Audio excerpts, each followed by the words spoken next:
Hello and welcome to the President's Podcast right here on the record with the Ohio Senate. The views the news excludes. I'm John Fortney, the Director of Communication with the Senate Republican Caucus, the Majority Caucus in the Ohio Senate. Great to have on a former member of the Ohio Senate, current Ohio Congressman from the 6th District, Michael Rulli. Congressman Rulli, great to have you on the program.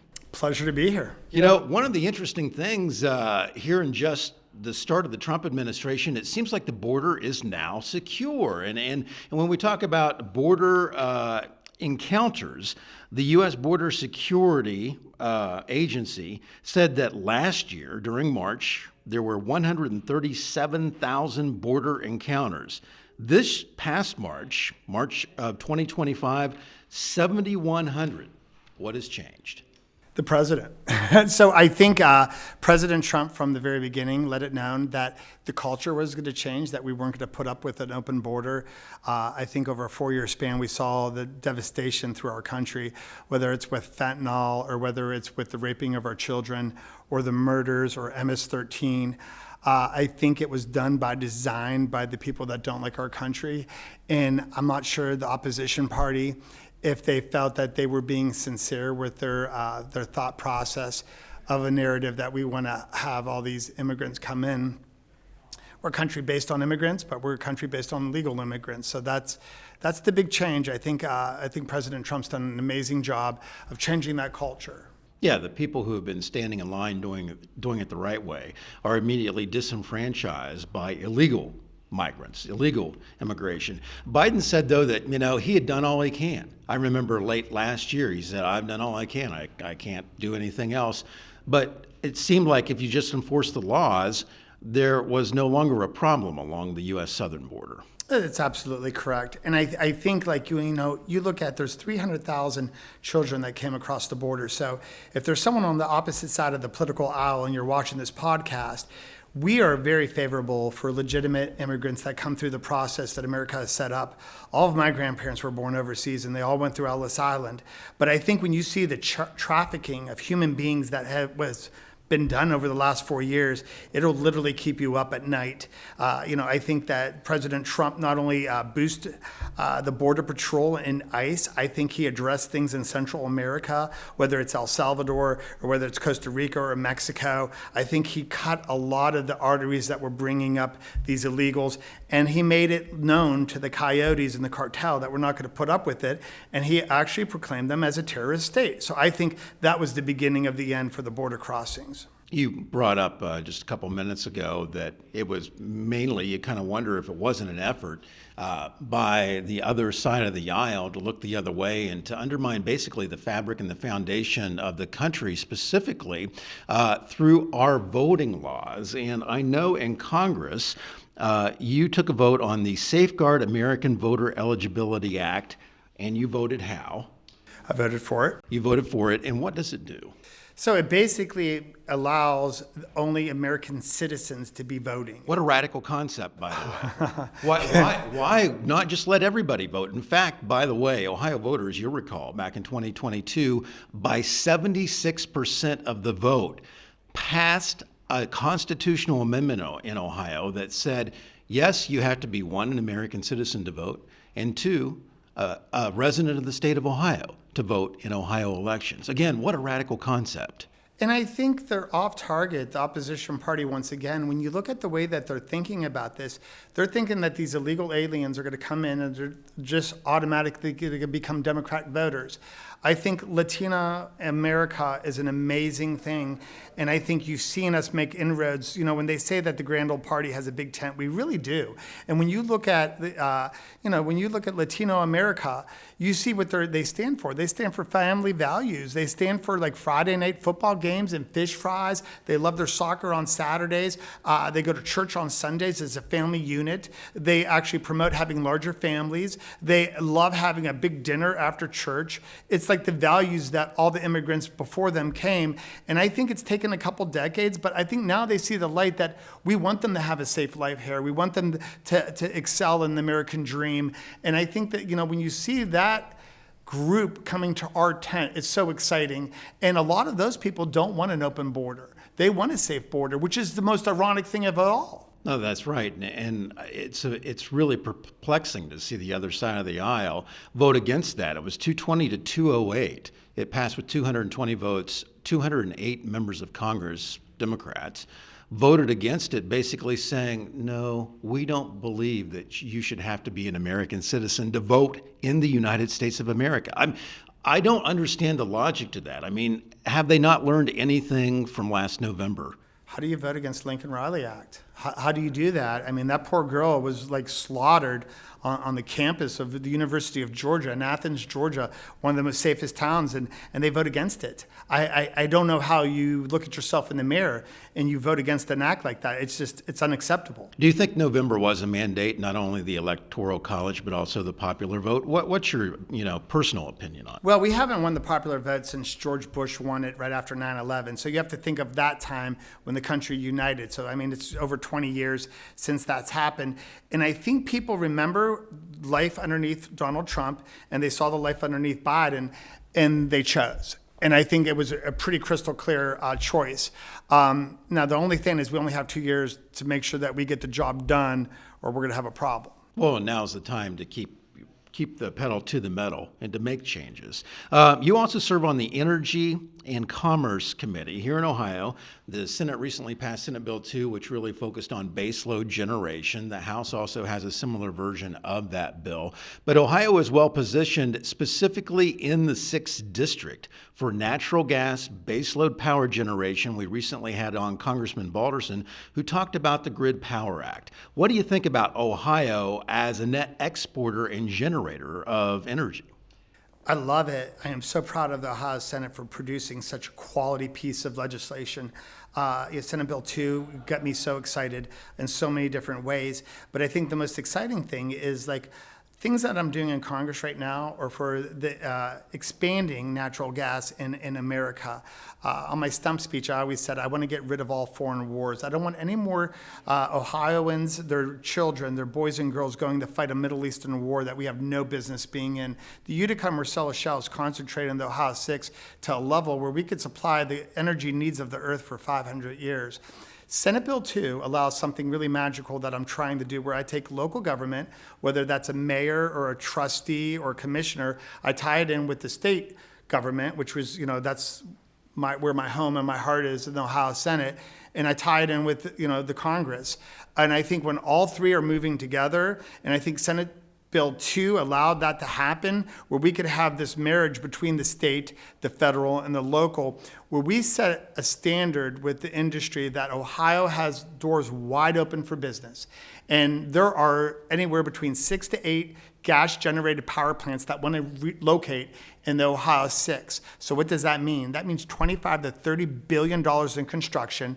Every one of those power plants, we built 2 in Lordstown, we built 1 in Wellsville. Every power plant generates electricity for 1.4 million homes.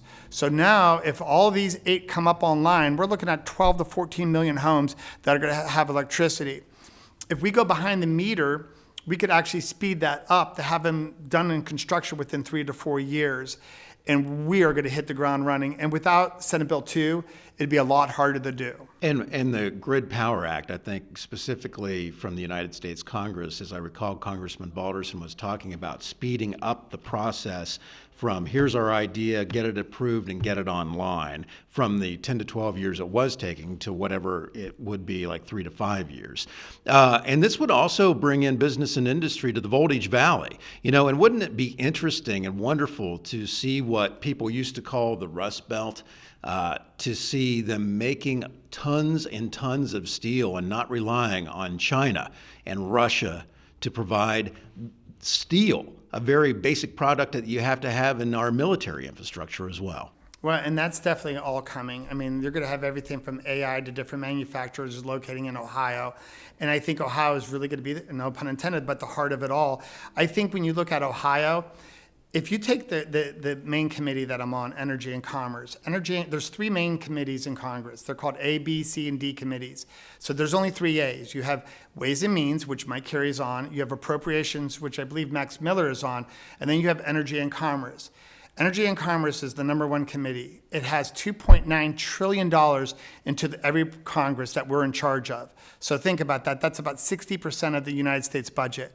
And Ohio is the only state in the country that has 3 congressmen on E&C. And that would be Bob Latta, who chairs the subcommittee of energy, Troy Balderson, and myself. So Brett Guthrie, who is the chairman of E&C, he's from Kentucky, he says, something really is going on in Ohio that the steering committee put all 3 of us on there.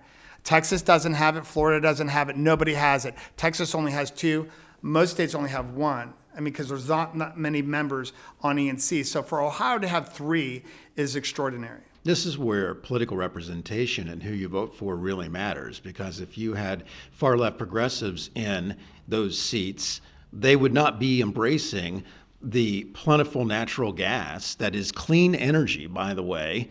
Would you agree? Natural gas, clean Absolutely. energy? The UK has thought natural gas was clean energy for decades now. It's so true. But you hear the, far left, renewable, green energy types who want to shut down natural gas, all kinds of power plants, and just leave it up to the pinwheels out there of wind and solar.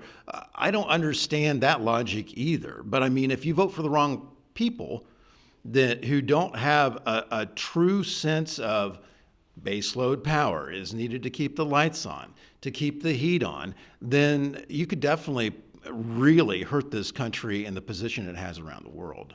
I completely agree. And I think, in the days when I was in the Senate and I was palling around with Sean O'Brien, who I'm still friends with. So Sean and I would get in these great debates, and he's a Democrat for people that don't know who he is. If you want to have a future of renewables, okay, you have to listen to me very carefully. The only way that's ever going to happen is through natural gas. Natural gas will buy you your 20 or 30 years to have your renewables. President Obama made a huge mistake. When he was ready to do the Green New Deal and they were doing all this, he should have had incentives within Stanford or MIT or Georgia Tech or any of these engineering colleges and said, you need to build a solar panel that could actually run a locomotive or a jumbo jet or the grid, because there's no renewables that can do that. And the renewables are getting in trouble right now. Like if you take the wind, I mean, Greenpeace is anti-wind now because all the whales are coming up and getting killed off at Cape Cod.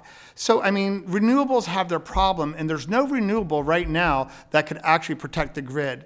Only 3 Christmases ago, on Christmas Eve, the United States grid almost melted down completely. We were within 3 hours of doing that. There was no power generated plant that could give anything more, and there was no renewables that were going to fill in those gaps. So when we talk about natural gas, we're talking about the security of the country. You bet. And now it seems like some of the headlines I'm reading that coal is not such a dirty word. Because when I worked in West Virginia and the Southeast Ohio, West Virginia television market, and you would talk to Democrat members of Congress, like U.S. Senator Joe Manchin, right, at the time, and Bill Johnson, who was your predecessor in the 6th District, they would say, yeah, there is a war on coal. What do you think about what the administration has in store for the coal industry? Because, it seems like China is pulling coal-fired power plants online like every 2 or 3 weeks. I think in the last 2 years, China's built 78 coal plants, and I think Germany's built several, India. They're building coal plants left and right, and we're tearing them down in the state. I think Ohio, the State House, is looking into stopping any more destruction of any power generated plant in the state of Ohio. And there's some really fine senators and state reps that are going to be working on that, because we're not going to let you shut down any of our power generated plants. And there's a whole new concept when you actually harvest coal. It's not the traditional way. It's much cleaner right now. It's sort of like an atomizing, where you basically heat up the coal, where the vapors and the gases are released, and it's much cleaner to do, and it can be done on a more of a smaller scale. It's really exciting. You see that actually in nuclear too. And, I like energy, all of the above, but I always go back to natural gas as the core. And I think we are definitely going to entertain coal to see where the future in Ohio is with coal. We have a lot of coal reserves in Ohio, and I don't really think we should ignore that. Yeah, reliable and affordable. And easy to harvest. Easy to harvest. We're talking a little bit about China. What do you think about this whole tariff back and forth because the media certainly is all in on its narrative that, oh, you're ruining the economy. No, I don't think you're ruining the economy. Now, you may see a little dip in Wall Street during a certain snapshot in time, but isn't it time to actually make things in this country again? Didn't we learn any lessons after COVID, where not only was it truly the Wuhan virus generated and basically developed in a Wuhan lab, that 3 federal agencies agree, yeah, it was generated in that lab, but we also had to rely on China for all of the PPE, the personal protective equipment. I mean, what do you think about the tariff narrative right now? I think people need to calm down, and we need to allow President Trump to do art of the deal. I think you saw during the pandemic that China was going to refuse to give us pharmaceuticals to actually fight the pandemic. And they make the drugs, right? Yes, that's correct. And I think I think it goes even deeper than that. I think that if China's left alone, they're really going to be a bad player. I mean, they're not going to. You see how they still are in intellect. The intelligence that we produce in our universities. And you see that right now, Xi has a little bit of a problem. His economy is actually sort of falling apart. So I think when you saw President Trump just very recently do the 90-day, pause, I think you saw that China is really getting nervous. So I'm the chairman of the Italian American Caucus of the Congress, and we deal with the Prime Minister, Giorgio Meloni, a lot, and we deal with the ambassador, and we deal with Italy a lot. I've started a light friendship with Javier, the Prime Minister of Argentina. So we have Argentina, we have Italy, we have England, we have India, we have Vietnam, we have Taiwan, and we have South Korea at the table right now, ready to cut a deal on these tariffs. So Donald Jr. said that he was raised in the art of the deal. So the first at the table is going to get the best possible deal. But we're not going to let countries anymore charge us 80% tariffs when we charge them 5 or 10%. And we're not going to play those games. When you look at like the GDP of either Canada or Mexico, we're at 60 to 70% that they're shipping to us. We're not shipping that out. So we need a fair, level playing field. Ross Perot said it best. When Ross Perot said that there's this great sucking sound that's going to take all our jobs away, he really meant it. I'm from the Youngstown area, and I don't care if it's Allentown, Pennsylvania. I don't care if it's Buffalo, Pittsburgh, Youngstown, Dayton, Cleveland, Toledo, Detroit. This was the breadbasket of working men and women in America. And for 40 years, both political parties celebrated, let's move jobs to Mexico. And then when their labor got too expensive, we went to China, we went to Indonesia, and we went to Africa. We pursued slave labor for the last 50 years. And I think the populist movement, which started with Ross Perot, it got bigger with the Tea Party, and then just exploded with Donald Trump. We said, enough is enough. If we don't make anything here, what are we? Are we just a consumer nation?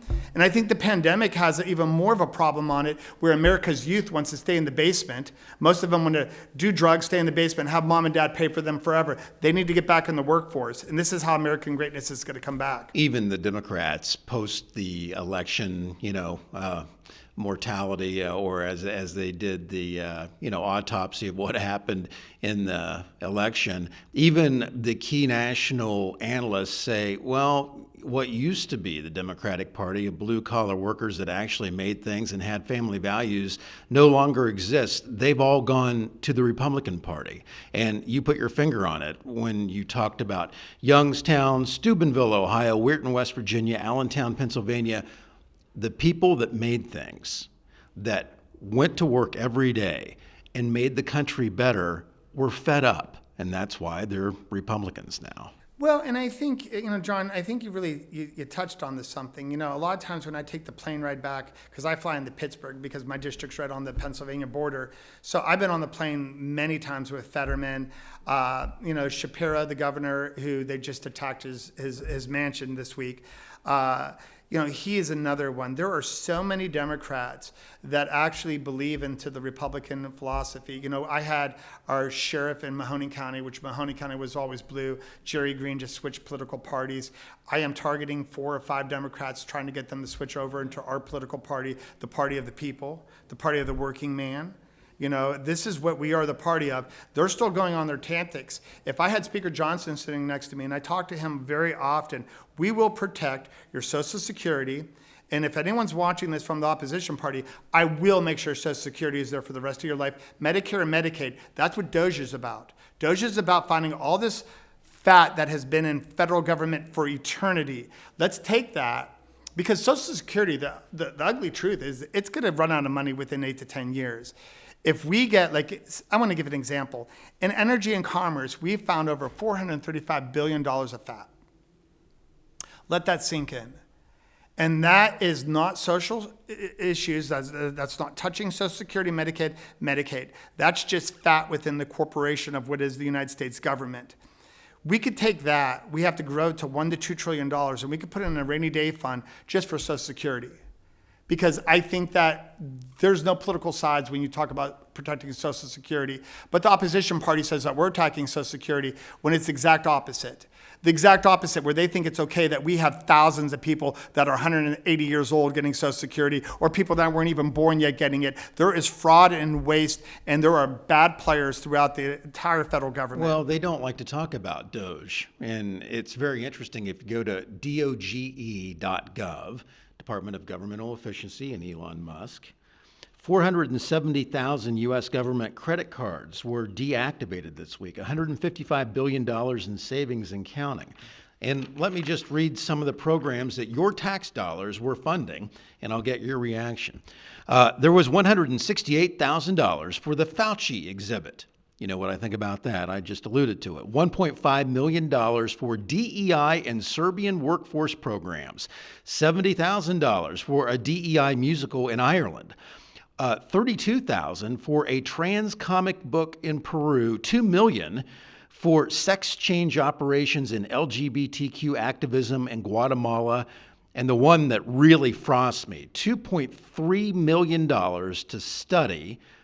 to fund a grant to study dogs who are given cocaine, injected with cocaine.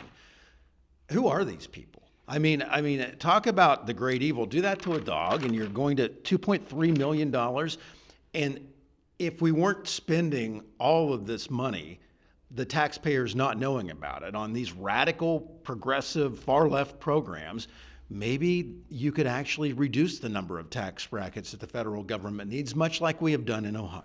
Well, the one example you just did with the dogs and the cocaine, I mean, we saw what Fauci did with the beagles when he put the nets over them and he actually had their faces eaten alive. Where is PETA?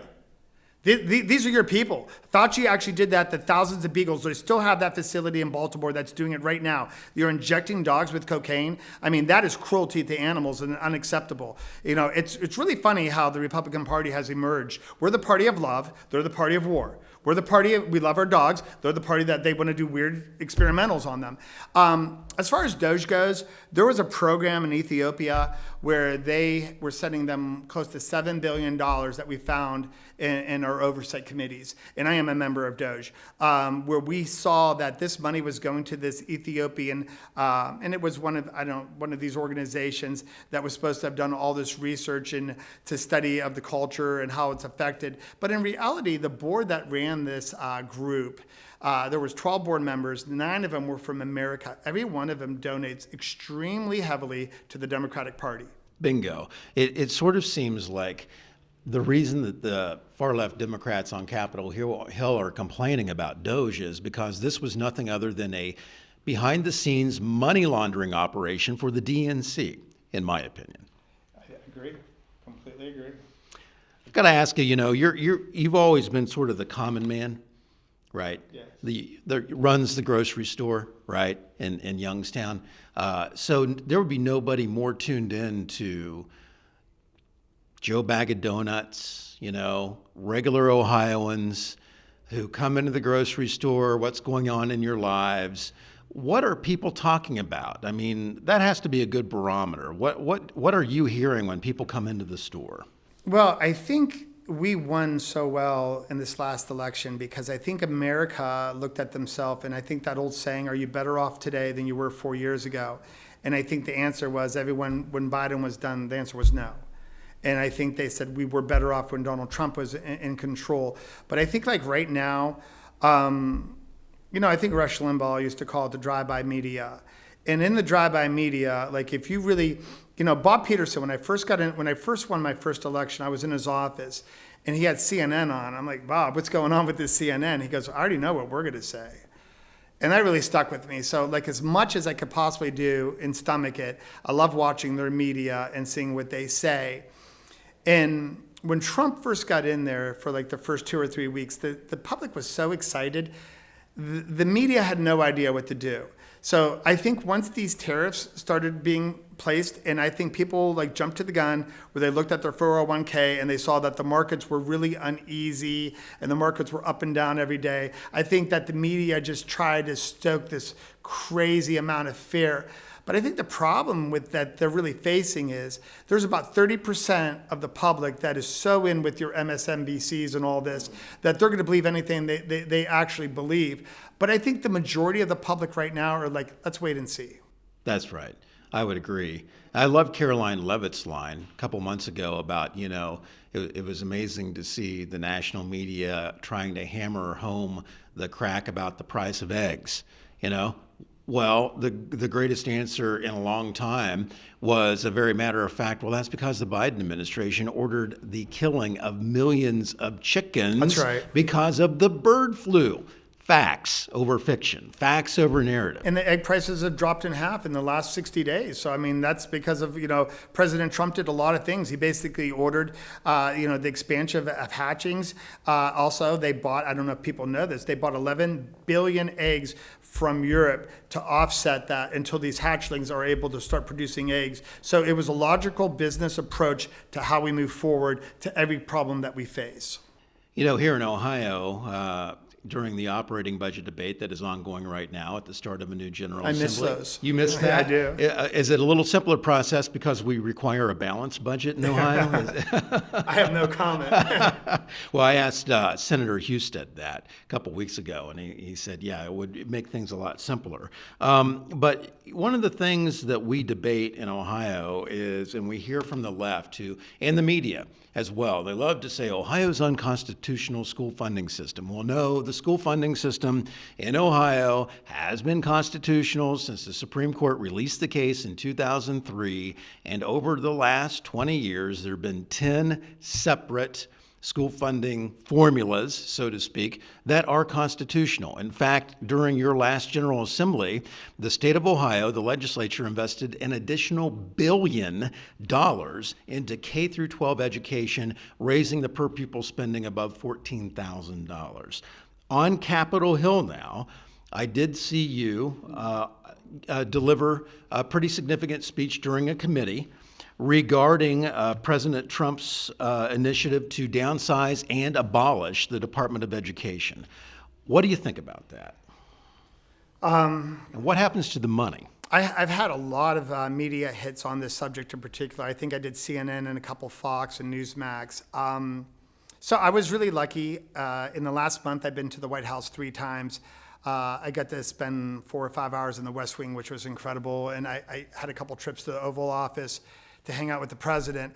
But he invited myself and Dr. Fox and Chairman Wahlberg to the signing. So like if you look at the news clips of that, we're in the front row at the signing and we got a chance to talk to everyone afterwards. So the media hits were really coming heavy. And then I think you saw my question and my statements that I said in committee. I was a school board member for 8 years. And there's a lot involved in this. Like I was a school board president of Leetonia. So whether you look at like towns like Leetonia, Boardman, Austintown, Lisbon, Wellsville, Salem, Columbiana, these school districts actually educate a kid for anywhere between $8,000 to $10,000 a year. In the state of Ohio, when you look at East Cleveland, you look at Dayton, you look at Youngstown, you look at Toledo, there are upwards of 28 to 32,000. There's a flaw in the way that we're educating our kids. And when you look at the Department of Education, the Department of Education has absolutely nothing, and if the opposition party is watching, from the bottom of my heart, they have absolutely nothing to do with local school districts. I believe Ohio has 620 some school districts in it. So I was doing the math. We have over $300 billion that is going to the Department of Education. Not one penny of that ever comes down to the state. So when people say, oh, you got rid of the Department of Education and you're destroying the school districts, that is a blatant lie. All that does is it propels this administration, an admin state, a big government that is changing the philosophy of all the things that we don't want taught in our school districts. If you just took that money alone and you divided it into 50 states, I figured out that you'd have about $4.6 million to every single school district in the state of Ohio. So if there's a Democrat school board member like watching this right now, you should cheer that the Department of Education gets gone, because when I was on the school board, if somebody said I was going to have a windfall of $4 or $5 million, it would be like Christmas morning. That's what it would be like, because no one, John, how do we run government in Ohio? And the governor, last 3 governors, home rule. Right. Going back to the people, giving the people, that's right, giving the people back. So how would it be to give $4 to $5 million back to the people? Well, on top of the $10.1 billion, on hand that school districts have right now, too. I mean, is it ever enough? But why would we want money to be wasted at the federal level when it could go to the locally controlled school systems in Ohio? Amen. Right. We've been talking about some of the, fake news narratives out there. You had a great editorial in the Canton Repository. We call this the Views the News Excludes. I was actually impressed to actually see this make the Canton Repository, which is a Gannett-owned company. But the title of it is "Don't Believe Dishonest Town Hall Campaign" by Michael Rulli. And I'll just read a brief paragraph. "In recent days, I've received requests from multiple media outlets misrepresenting my accessibility to constituents and questioning the work I've done to represent them. These reporters refuse to acknowledge the inorganic nature of these protests and choose to misconstrue activist propaganda as authentic civil concern. It is time to set the record straight." Would those be the same paid protesters that we see at the State House and all over protesting in front of the Tesla dealerships as people vandalize Teslas? I mean, these aren't grassroots, as you said. They are inorganic organizations. Well said, John. So there's a Democratic leader in Youngstown, Chris Anderson. And so he's proclaiming, this was 2 Mondays ago, and I was in Congress doing my job. I had 17 meetings that day, and we had 3 different votes. So I was doing exactly what the people of Ohio hired me to do.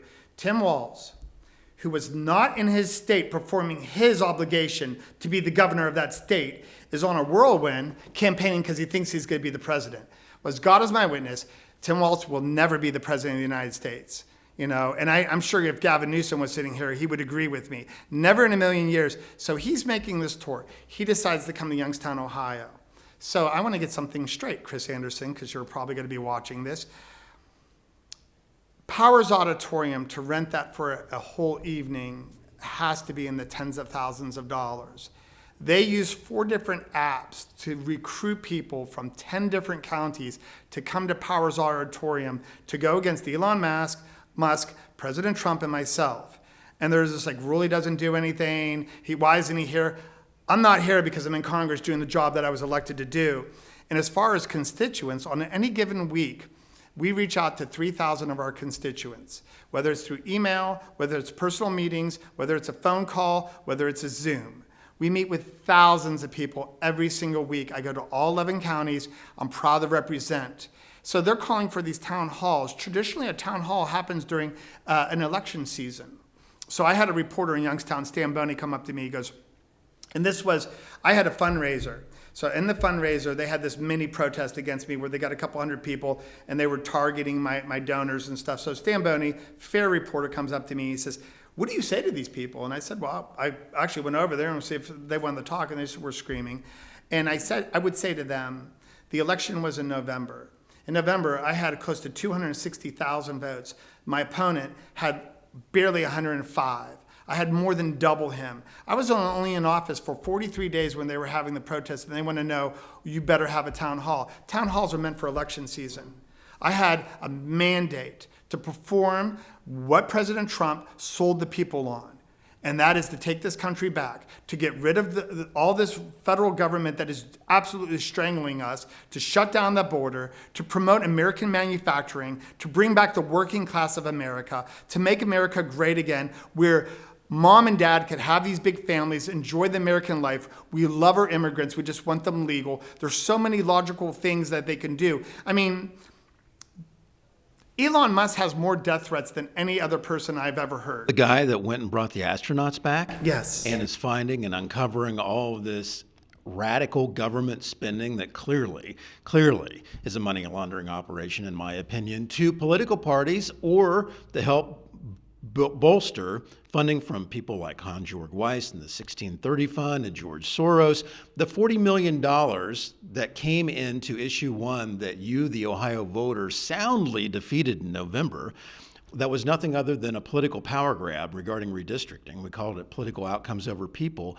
But these are the people that are vilifying and vandalizing Teslas and saying Elon Musk is a terrible guy, calling him a fascist, and all he did was uncover waste, fraud, and abuse and save the astronauts from the space station. Well, and I mean, he was their hero 2 years ago. I mean, he was the hero of the left literally 2 years ago. No one has done more for electric vehicles. And because of where I was at the moment of time when Lordstown closed down and we were trying to get, Lordstown, and then we moved into Foxconn, Elon Musk single-handedly had the electric vehicle revolution. Single-handedly. He was their number one hero. And he goes from hero to villain overnight just because he had anything to do with Donald Trump. And when they talk about Trump derangement syndrome, I mean, it's real. I will give the governor of Michigan, who I've never been a fan of, I will give her credit. Going to the Oval Office, I mean, it was weird with her covering her face, but I give her A for effort because she realized that, wait a minute, these tariffs means that maybe there's more Michigan jobs coming. From that evil state up north. But there's more coming. And I think that's true in Ohio.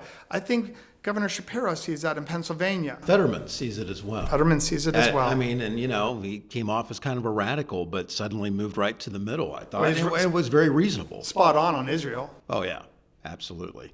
Final thought from you regarding your time in Congress and to your constituents in the 6th District and the people of Ohio. It's an honor of my life. I did 6 years in the Senate, Ohio Senate, which was like the highlight of my life. I love being there. I mean, reflecting back on that and the relationships I met, my very first friend ever was Rob McCauley, and I'm so proud that he's the president. And I'm so proud of my former president being the Speaker of the House. And I did this pretty emotional floor speech when I left the Senate. And I think I really threw my heart there you were there on the floor. But I meant every word I said. And when I said that, the House over there was an embarrassment, I didn't mean that the members of the House were embarrassment. I meant that the leadership and their lack of being in touch with the people of Ohio was sad. And to have Matt Huffman as the Speaker and Rob McCauley as the President of the Senate, it makes me so happy. I sleep well at night knowing that two of the greatest Ohioans that I personally know are running the State House. I mean, it makes it so exciting when I come back here. And I think that when I talk to people like Troy Balderson or Warren Davidson or Jim Jordan, very good friend of mine, Mike Carey, the hero of Columbus, and you look at Dave Taylor, he's so exciting, Bob Latta, David Joyce, our delegation, and I sing this from the rooftops. We have a monthly delegation meeting at Capitol Hill Club every month, and I constantly bring up Rob McCauley and Matt Huffman. And when Senate Bill 2 went through, it was just through the roof. And Chairman Bryan I'm just so happy to be part of it. Effective and efficient, accountable government to the taxpayers. Yes. Ohio Congressman Michael Rulli, great to have you on the program. Thanks for your time. Thanks, John. Thank you for tuning in, and we'll see you soon.